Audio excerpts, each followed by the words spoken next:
प्रभु सभी को आशीष दे। सुप्रभात। क्या सच में आज आप प्रभु की उपस्थिति में होकर आनंदित हैं? और सच में हम बहुत आनंदित हैं उस दल के लिए जिसने आराधना की। हमारा वेकेशन बाइबल स्कूल शुरू होने वाला है और मैं आपको बताना चाहता हूँ ये सर्वश्रेष्ठ होने वाला है। यहाँ पर ऐसा बाइबल स्कूल नहीं होगा और मैं आपके दावे से कहना चाहता हूँ कि जब आप उन सभी विद्यार्थियों के गीतों को सुनेंगे तो पूरे साल भर आप उन गीतों को गाएंगे और सच में परमेश्वर की महिमा करेंगे। मैं धन्यवाद देता हूं उन लोगों के लिए भी जो ऑनलाइन हमारे साथ जुड़े हुए। परमेश्वर उन ऑनलाइन जुड़े हुए लोगों को भी आशीष दे और वो भी परमेश्वर की महिमा में हमारे साथ जुड़े रहें। और उपकरणों के लिए भी हम धन्यवाद करते हैं जिसके द्वारा हम पवित्र आत्मा की रिश्ते में जुड़े रह सकते हैं।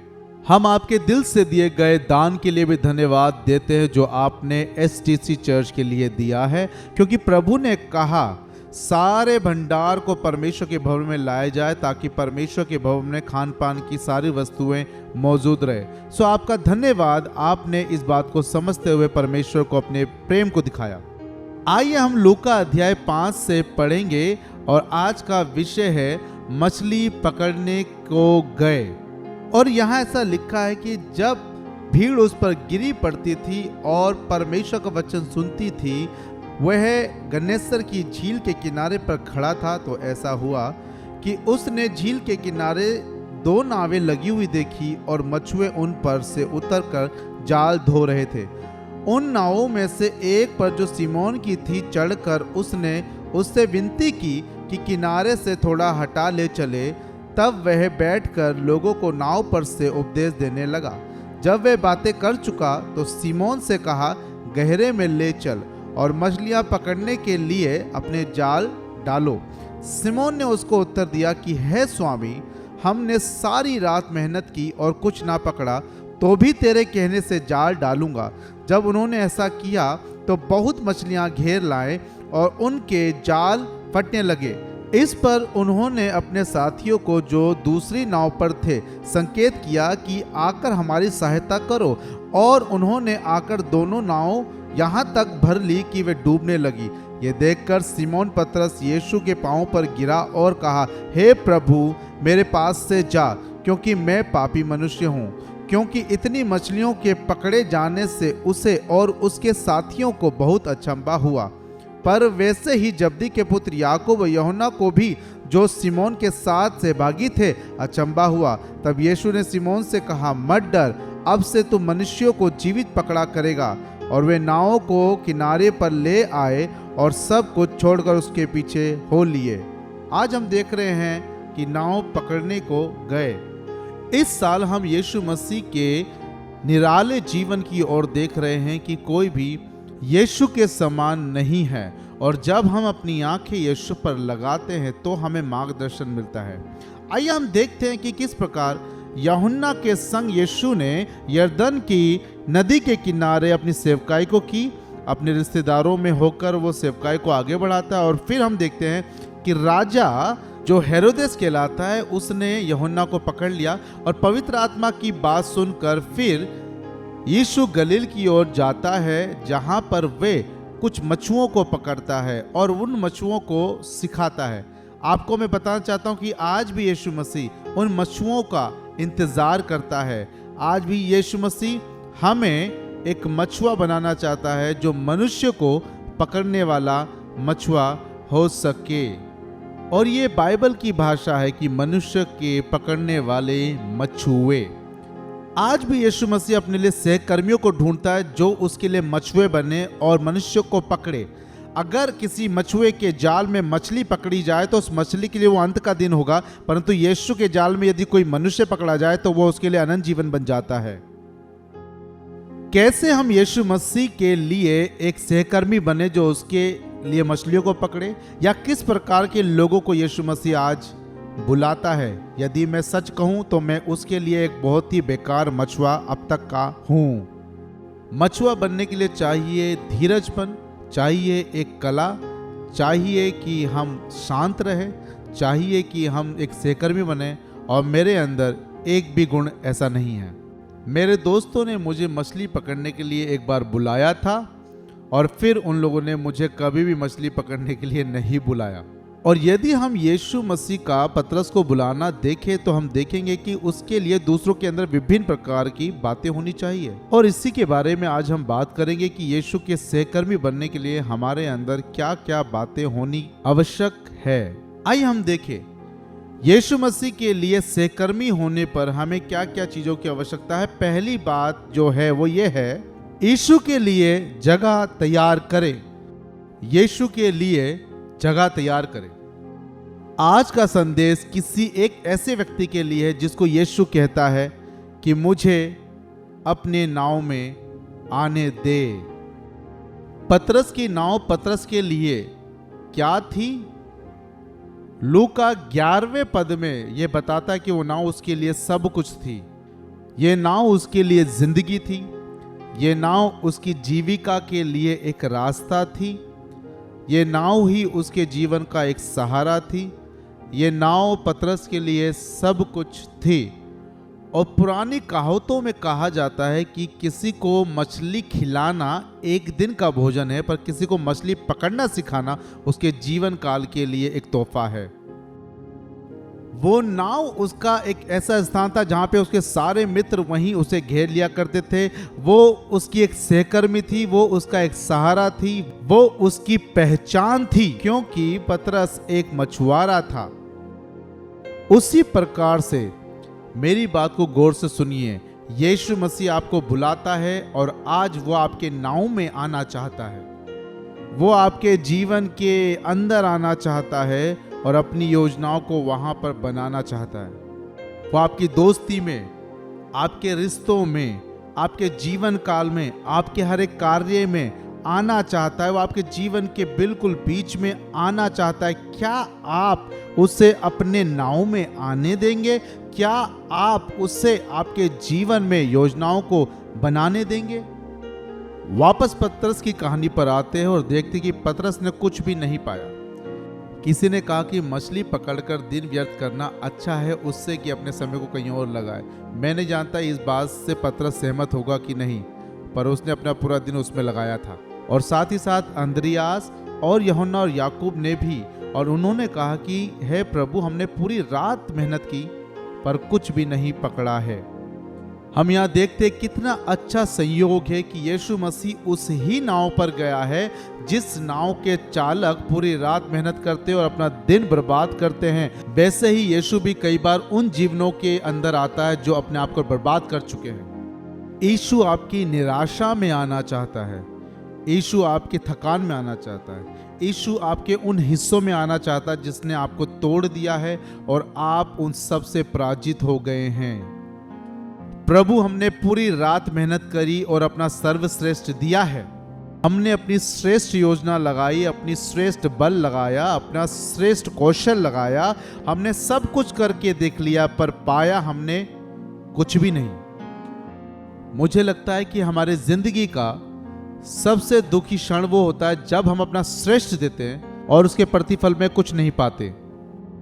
हालांकि पतरस के जीवन में बहुत सी निराशाओं के काम हो रहे थे जिनसे वो जूझ रहा था, क्योंकि उसने कहा, प्रभु मुझसे दूर हो जा क्योंकि मैं पापी हूं। कुछ तो ऐसा है जो अच्छा नहीं था, कुछ तो ऐसा है जो सही तरीके से नहीं हो रहा, कुछ तो है जो उसके जीवन में गलत जा रहा है। हो सकता है आप भी उस हार का दर्द पहचानते हो। शायद आप अपनी शादी में हार गए हो, शायद आप अपने प्रेम के रिश्ते में हार गए हो, शायद आप एक अच्छे माता पिता नहीं बने हो, शायद आप अपने व्यवसाय में हार गए हो, शायद आप उन लक्ष्यों में हार गए हो जिनको आपने खुद निर्धारित किया था। यीशु ने कभी भी लोगों को उनकी हार की वजह से नहीं त्यागा। यीशु ने पतरस को भी नहीं त्यागा कि वो पापी मनुष्य है, और ना ही कभी वो हमें त्यागता है। वो तो उन लोगों को चाहता जो कहे कि प्रभु आइए मेरी नाव में। क्या आप उसको अपनी नाव में बुलाएंगे? यीशु आपके डर में आना चाहता है। आपको बताना चाहता हूं कि पतरस भी कई डर से होके गुजर रहा था। पतरस यीशु से डरा, पतरस चमत्कारों से डरा, पतरस तूफानों से डरा, यहां तक पतरस उस छोटी लड़की से डरा जिसने कहा कि क्या तू भी यीशु के संग नहीं था? यीशु आपके जीवन की मित्रता के दायरों में आना चाहता है।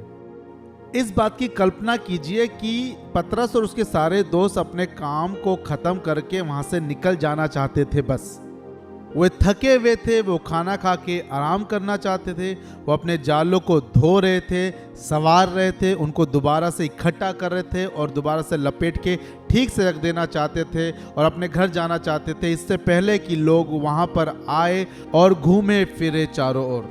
और दूसरी घटना में यीशु आता है, उनकी नौका में बैठ जाता है और उनसे बातें करता है। उसी प्रकार से यीशु मसीह हमारे जीवन की नौका में भी आता है और हमें भी हमारे उन सब उलझे हुए कामों से अलग करता है और हमें अपनी बातें बताता है। हे परिश्रम करने वालों और बोझ से दबे हुए लोगों, मेरे पास आओ, मैं तुम्हें विश्राम दूंगा। एक ही प्रश्न जो पूछा जा सकता है कि क्या आपने यीशु को अपने नाव में जगह दी है या नहीं। मछली पकड़ने गए सहकर्मी कैसे बने? पहली बात कि उसके लिए जगह बनाए, दूसरी बात अपने अंदर बदलाव के लिए एक इच्छा को पैदा करें, उसके लिए खुद को बदलने की एक इच्छा को पैदा करें। इस घटना से कुछ विचार जो मेरे मन में आते हैं। पहला विचार यह है कि यीशु मसीह की बुलाहट आपके जीवन में हो सकता है कि आपके लिए बहुत कठिनाइयों को पैदा करे। मालिक जब भी नौकर को कोई आज्ञा देता है तो नौकर यह नहीं देखता है कि यह आज्ञा मेरे लिए आसान है, परंतु जब उसके लिए वो कठिन भी हो तो भी नौकर उस आज्ञाओं को मानता है। यीशु नाव में बैठ जाता है और उसको बोलता है गहरे में जाल डाल। वो कहता है नहीं नहीं प्रभु जी, आपको दिख रहा होगा कि मैं यहाँ पे काम कर रहा हूँ। नहीं नहीं प्रभु, आप समझ रहे कि मेरा भोजन उस स्थान पर है और आप मुझे इस स्थान पे जाने के लिए कह रहे।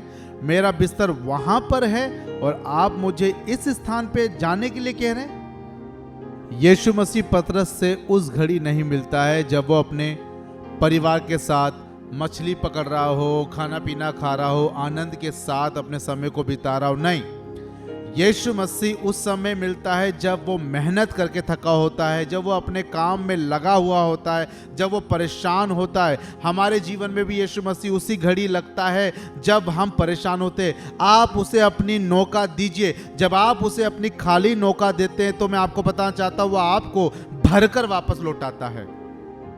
यीशु कहता है क्या मैं तुम्हारी क्षमताओं को उधार ले सकता हूँ? क्या मैं तुम्हारे कौशल को उधार ले सकता हूँ? मैं आपको बताना चाहता हूँ कि परमेश्वर ने आपको बिल्कुल एकमात्र तरीके से बनाया है ताकि आप उसकी महिमा के लिए इस्तेमाल किए जाएं।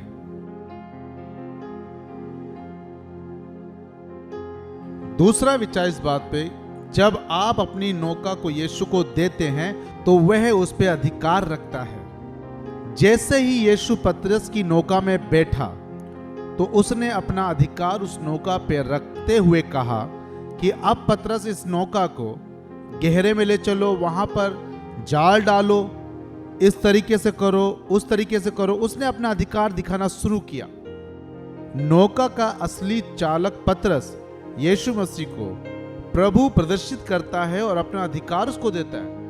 यदि मैं आपको ये सच्चाई ना बताऊं तो मैं आपको धोखा दूंगा कि जब भी कभी यीशु मसीह आपके नाव में आना चाहे और जब आप उसे हाँ बोले तो इससे पहले इस बात को समझ लेना कि एक ही बार वो आपका मालिक बनेगा और उस समय से आपकी राजगद्दी को वो संभालेगा।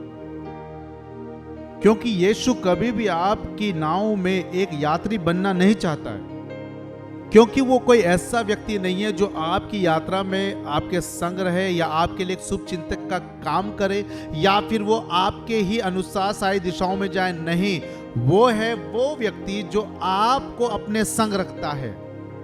यीशु कोई दूसरा कप्तान नहीं है कि जब लहरें ऊंची हो तो वो आपका सहकर्मी कप्तान बन के आपकी नौका को संभाले। या तो वो आपका मालिक बनेगा या फिर वो किसी भी चीज में आपका मालिक नहीं बनेगा। और फिर यीशु जब भी कभी नाव में आता है तो फिर पतरस उस नाव को नहीं छेड़ता है, क्योंकि जब भी यीशु ने कहा, जहां भी यीशु ने कहा, जो भी यीशु ने कहा, उन्होंने वो माना है। और पतरस ने यीशु मसीह के शब्दों को बहुत अच्छे से लिया, यहां तक कि जब वो लहरों से डगमगा रहे थे तो भी उसकी बात मान के वो पानी पर चला था। मैं आपको बताना चाहता हूँ यीशु मसीह एक ही यात्रा कराएगा, और जब यदि आप उसके अनुसार उसकी दिशा में यात्रा को करते हो तो मैं आपको ये बात बताना चाहता हूँ कि अंत की यात्रा आपकी सफल ही होगी। यीशु आपकी नाव में आना चाहता है। मछली पकड़ने को गए, हम कैसे यीशु के लिए सहभागी बन सकते हैं? पहली बात, उसके लिए जगह तैयार करें। दूसरी बात, अपने आप को उसकी इच्छा के अनुसार बदलने के लिए तैयार करें। तीसरी बात जो मुझे बहुत ही ज्यादा पसंद है, अपने विश्वास का प्रयोग करें। अपने विश्वास का प्रयोग करें। जब यीशु आपकी नाव में आता है और संचालन करता है तो आपका विश्वास बढ़ता है।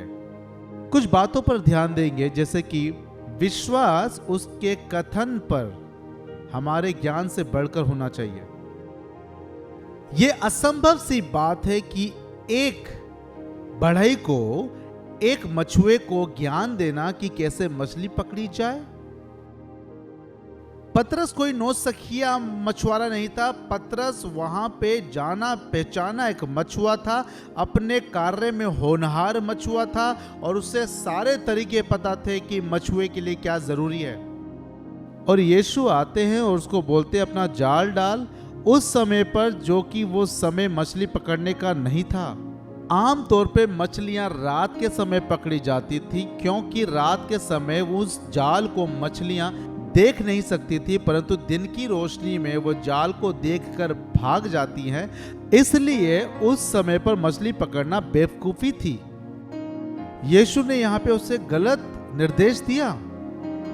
हालांकि उस समय पर मछलियों को पकड़ने के लिए किनारे पर आना चाहिए, क्योंकि किनारे पर उनको ताजी हवा मिलती है, ऑक्सीजन मिलता है। पर यीशु ने उनको बोला कि किनारे से हटके गहरे में जाल डाल। बिल्कुल अजीब बात। परमेश्वर की रणनीतियां, परमेश्वर की योजनाएं हमें कई बार समझ नहीं आती है, पर यीशु को पता है कि वो क्या कर रहा है। अपनी समझ का सहारा ना लेना, परंतु संपूर्ण मन से यहोवा पे भरोसा करना, परमेश्वर के वचनों पर भरोसा करना अपने ज्ञान से भी ज्यादा। पतरस उसके सहकर्मी सारी रात मेहनत करते, उनके हाथ दर्द हो जाते हैं, बाजुएं दर्द हो जाती है, पैर दर्द हो जाते, कंधे दर्द हो जाते हैं, उनका सर दर्द हो जाता है, शरीर दर्द हो जाता है। अब कुछ भी बल नहीं रहा उनके शरीर में। अपनी कमजोरियों से भी ज्यादा प्रभु के शब्दों पे विश्वास रखें। पतरस थक चुका था, हताश हो गया था, क्योंकि वो घर पे खाली हाथ बिना मछलियों के आ रहा था। वो कैसे कमाएगा, वो कैसे अपने घर वालों के लिए खाना जुटाएगा उस दिन के लिए। यीशु, मैं पूर्ण रीति से थक चुका हूं, मेरे पास कुछ भी नहीं है और मुझे कुछ मत बोलो। पर इन सब बातों के विपरीत उसने कहा, प्रभु यदि तू कहता है तो मैं जाल डालूंगा। मेरे पास आपके लिए परमेश्वर की ओर से कुछ वचन है, कृपया से सुनिए। आप बढ़ई पर भरोसा रखिए, अपने विश्वास का प्रयोग कीजिए। वो जानता है वो क्या कर रहा है, वो जानता है वो किस दिशा में जा रहा है, वो आपके भय में भी सफलता लाना जानता है। मैं आपको एक घटना के बारे में बताना चाहता हूं कि कैसे हमने STC की जमीन को पाया था, जो कि यहीं पर आने वाली गली के बाद हम देखते हैं। मैं और मेरी पत्नी डेनिस, हम लगभग 6 साल एक अपार्टमेंट में रहे थे। उन दिनों में मेरी माँ गांव से हमें मिलने के लिए आई थी और एक व्यक्ति ने हमारे घर पे फ़ोन किया और मेरी माँ ने फ़ोन उठाया और उससे बात की थी। वही आदमी एक बार कलीसिया में आया तो उसने बोला कि हे पास्टर ग्लेन, मेरी बात आपकी नौकरानी से हुई। तो मैंने कहा, मैं कलीसिया का एक सहकर्मी पास्टर हूँ, मेरे पास तो कोई नौकर भी नहीं है, यहाँ तक कि मेरे पास तो अपनी कोई गाड़ी भी नहीं है, मैं कैसे मान लूँ।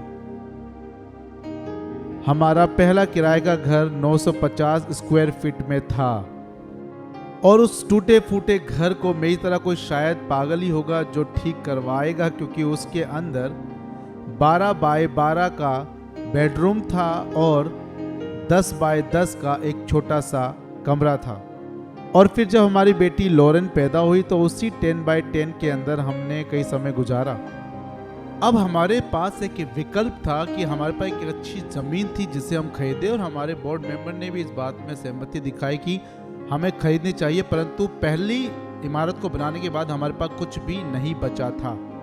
तो एक शनिवार जब मैं अपने कार्यालय में था तो वहां पर एक बढ़ई ने मुझसे कहा कि कुछ भी आप उस जमीन के बारे में सुनो, हिलना मत।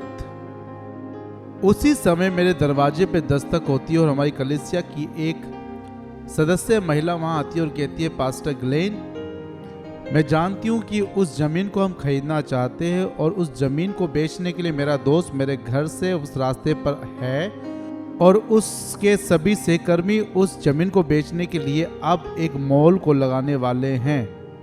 उन बेचने वालों को नहीं पता था कि हमारी कलीसिया के सदस्यों ने उसे खरीदने की बात की है और वो किस तरीके से इस महिला के साथ संदर्भ में आया, ये अनोखा था।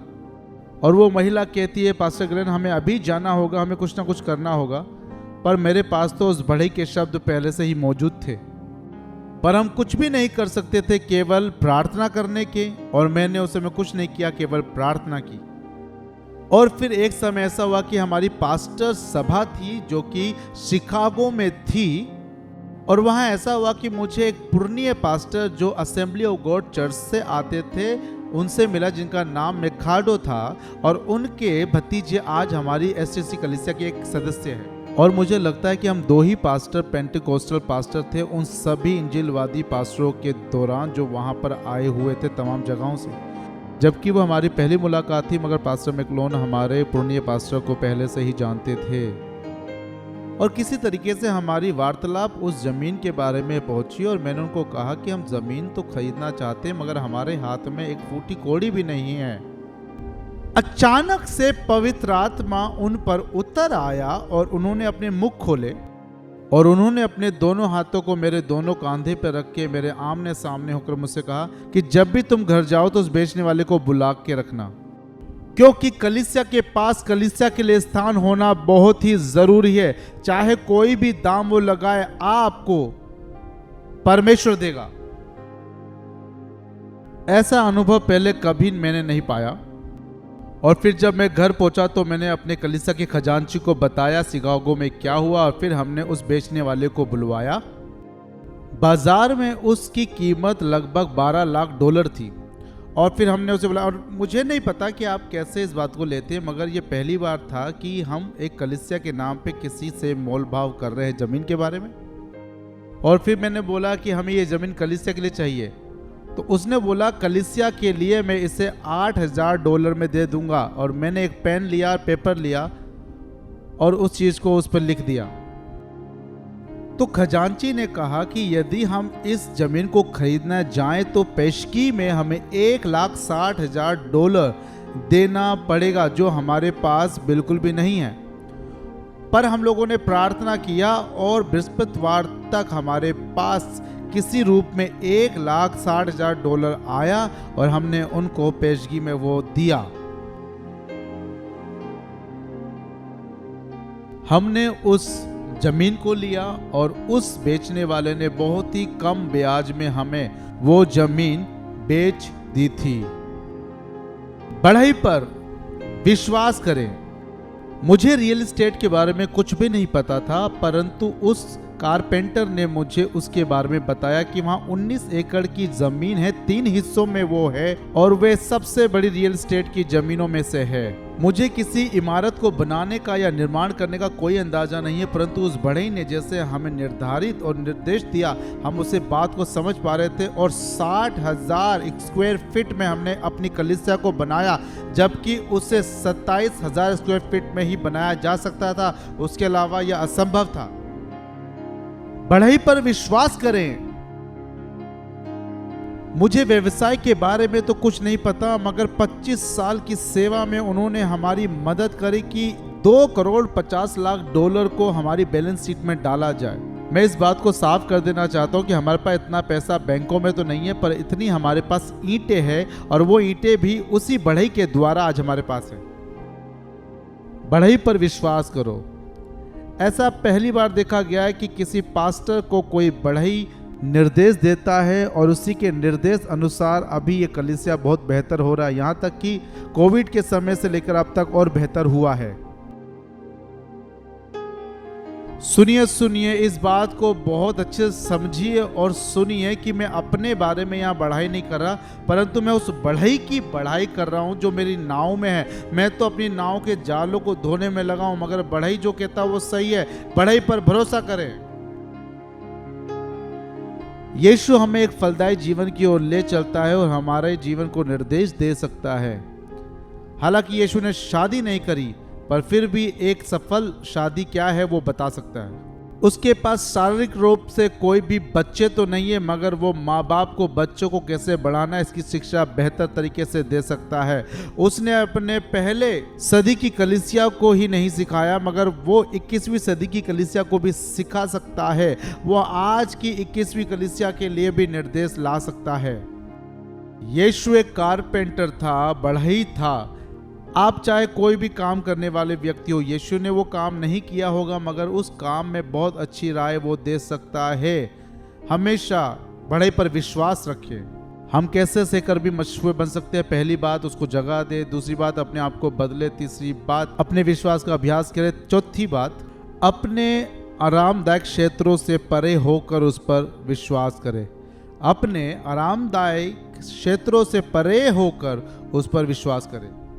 परमेश्वर ने दिन की चकाचौंधनी में उन सारी मछलियों को उस जाल में ले आया और देखने वालों की आंखें खुली रह गई, क्योंकि जाल फटने लगे थे। अब पतरस अपने सहकर्मी यूहन्ना और याकूब को भी बुलाता है। वो भी आते हैं और वहाँ पर वो भी उनकी मदद करते हैं, और वो भी देखकर बिल्कुल चकाचौंध हो जाते हैं। और इस शब्द को ग्रीक में कहते हैं कि बिल्कुल वे अचंभित हो जाते हैं। अचंभित मतलब बिल्कुल हैरान हो जाते हैं। वे डर गए थे। और जब पतरस को यह पता चला कि यीशु मसीह कोई साधारण शिक्षक नहीं है, कोई साधारण मनुष्य नहीं है, हमारा परमेश्वर ऐसा परमेश्वर है कि उसके नाम जैसा किसी का नाम नहीं है। इस संसार में कोई उतना सामर्थ्य नहीं है, कोई उसकी तरह तेजोमय काम नहीं करता, कोई उसकी तरह बड़े बड़े चमत्कार नहीं करता। हमारा परमेश्वर बिल्कुल एकमात्र परमेश्वर है। इस संसार में उसके नाम जैसा कोई नाम नहीं है। पतरस को एहसास हुआ कि यीशु कोई साधारण आदमी या व्यक्ति नहीं है। यदि आप यीशु के सहकर्मी बनना चाहते हैं तो बेहतर होगा आप अचंभित चीजों को देखो, अचंभित चीजों को सुनो, अचंभित चीजों को करो। बेहतर होगा कि आप अपनी नाव को उस जगहों में ले जाओ जो गहरी है और जहां आप कभी नहीं गए हैं। एक समय होता है जब परमेश्वर की उपस्थिति आपके करीब आती है, बहुत वास्तविक रूप से, बहुत ही शानदार रूप से आती है, और उसका भय आपके हृदयों में होता है। और गिदोन को इसका आभास हुआ था जब वो सोच में पड़ गया कि वो किससे बात करता है, कौन उसको उत्तर देता है। उस बगीचे में उसने बोला, मैं मर जाऊंगा क्योंकि मैंने प्रभु को देखा है। कई बार लोग प्रार्थनाओं में गिर जाते हैं। मेरे दोस्त ने इसे इस प्रकार से कहा है कि परमेश्वर लबालब भरा हुआ है और हम अभी भी अधूरे खाली हैं। इसलिए जब भी परमेश्वर की उपस्थिति होती है तो हम लबालब भर जाते हैं। मछली पकड़ने को जाना, यीशु के सहकर्मी बनना, आखिरी विचार जिसमें हम बात करेंगे। अभी से एक नई पहचान को ग्रहण करिए। पतरस की बुलाहट का समापन मेरे लिए एक बहुत ही प्रिय वादे के साथ समाप्त होता है। यीशु ने कभी नहीं कहा कि तुम मनुष्यों के लिए मछुए बनोगे। आप में से कितने लोग इस बात को जानते कि जब आप मछली पकड़ने के लिए जाए तो इसकी कोई गारंटी नहीं है कि मछली को आप पकड़ ही लो, विशेषकर जब जब आप मेरे साथ जाते हो मछली पकड़ने। पर यीशु ने कहा कि डरो मत, अब से तुम मनुष्य को पकड़ने वाले मछुए बनोगे। पकड़ने का जो अर्थ है वो है कि तुम जीवित लोगों को पकड़ोगे, यानी कि उनको बचाओगे, उनको छुड़ाओगे। तुम मेरे सहकर्मी बनोगे, तुम उनको सुसमाचार सुनाओगे और तुम उसमें सफल भी होगे। तुम लोगों को एक दिशा दिखाओगे, तुम लोगों को प्रभु में उजागर करोगे, तुम लोगों के विश्वास को मसीह यीशु में बढ़ाने का काम करोगे। पतरस मछुए से आदमी का मछुआरा नहीं बना था, परंतु पतरस आदमी को पकड़ने वाला मछुआरा बना था। वो बड़ा जाल और बड़ी बड़ी मछलियां इस बात का संकेत था कि पतरस और सभी प्रेरित आने वाले भविष्य में एक बड़ी सफलता का मछुआरापन करने वाले हैं। यीशु आपकी नाव में आना चाहते। यदि आप इसको स्वीकार करते हैं तो जो बुलाहट पतरस की थी वही बुलाहट आपके लिए होती है, और जो सफलता उनकी थी वो आप पर आती है। आपके लिए जो सत्य है वो यह है कि आज से ही आप मनुष्य के पकड़ने वाले बन जाते हैं। आप एक पति या पिता हो सकते हैं, मगर अब से आप मनुष्य के पकड़ने वाले बन जाते हैं। आप एक माता या पत्नी हो सकती है, मगर अब से आप मनुष्य के पकड़ने वाले बन जाते हैं। आप चाहे कोई भी व्यवसाय करने वाले क्यों ना हो, आपका व्यवसाय आपके कार्य पर निर्भर है, मगर अब से आपको मनुष्य का पकड़वाने वाला परमेश्वर बनाना चाहता है। इस बात को सुनिएगा, किसी के लिए आज ये बात है। परमेश्वर आज आपको बताना चाहता है, इस बात को आप विश्वास से ग्रहण कीजिए कि परमेश्वर ही आपकी सारी चीजों के लिए स्रोत है। आपका व्यवसाय परमेश्वर के शब्दों पर निर्भर करता है, जो कहने से ही हो जाएगा। यदि उसमें कोई गड़बड़ भी हुई तो वो कौवों को भेजकर, विधवाओं को भेजकर, यहाँ तक कि स्वर्गदूतों को भेजकर आपकी जरूरतें पूरी करता है। परमेश्वर आपकी आशीषों का स्रोत है। ये बात मुझे कैसे पता है? मुझे मनुष्य के पकड़ने वाले ने ये बातें बताई हैं। यीशु कैसे कर्मी बनने के लिए मैं क्या करें? पहली बात, उसको जगह दे। दूसरी बात, अपने आप को उसकी इच्छा के लिए बदले। तीसरी बात, अपने विश्वास का उपयोग करे। चौथी बात, अपनी सुरक्षा से बाहर आके उस पर विश्वास करें और एक नई पहचान को ग्रहण करें। आइए हम खड़े हो जाएं और राजाओं के राजा और प्रभु के प्रभु को एक नई महिमा दें। आइए प्रभु को बड़ी महिमा दें। तालियां बजा के उसकी आराधना स्तुति करें, छोटी महिमा ना दें।